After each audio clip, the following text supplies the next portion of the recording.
Илим Карыпбеков Чуркайым деп көчүгүн көрсөткөн Каникейдин жамбашы өлкөгө пайдалуу экенин жазды.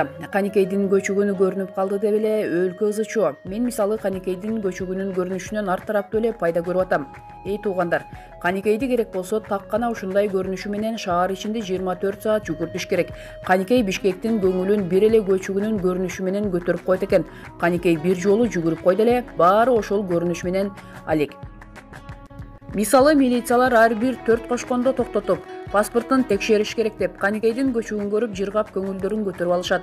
Буулугуп турган апа аталар Каникейдин көчүгүн көрүп ий шерменде деп эртеден кечке аны айтып алек болушат.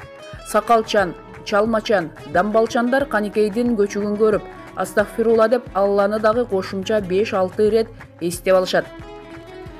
Жөн эркектер көчөдө Каникейдин көчүгүн көрөр замат сөзсүз бирдеке жерге түшүрүп, же ботинкесинин боосун байламыш болуп, же дагы бир шылтоо таба калып, жакшы ракурстан карай калышып, кыялдарына батышып, кечке көңүлдөрү көтөрүлүп сүйгөндөрүнө жөнөшөт, куйруктарын түйрүп алышып. Кыздар Каникейдин көчүгүн көрүп сыртынан мурдун чүйрүткөнү менен, а көчүктө ничего ёлкиники десе, көп деп кой арыкташ керек, тренировка кылыш керек деп Каникейдин көчүгү мотиватор болуп берет. Даже өкмөткө пайда. Каникейдин көчүгү көрүнөр замат өкмөттүн косяктары унутулуп калат. Каникей жүгүрүп чыгаар замат өкмөт 1-2 миллионду оңой эле эч кимге көрсөтпөй кымтып коюшат.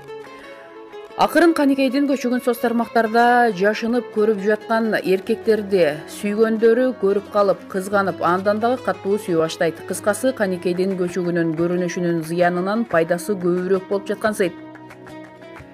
Так что Свердлов РОВДсынын кызматкерлери давай өзүңөр эле жыргай бербей Каникейдин көчүгүнүн көрүнүшү менен бөлүшүп тургула деп жазды Карыпбеков. Булак Аргумент KG сайты.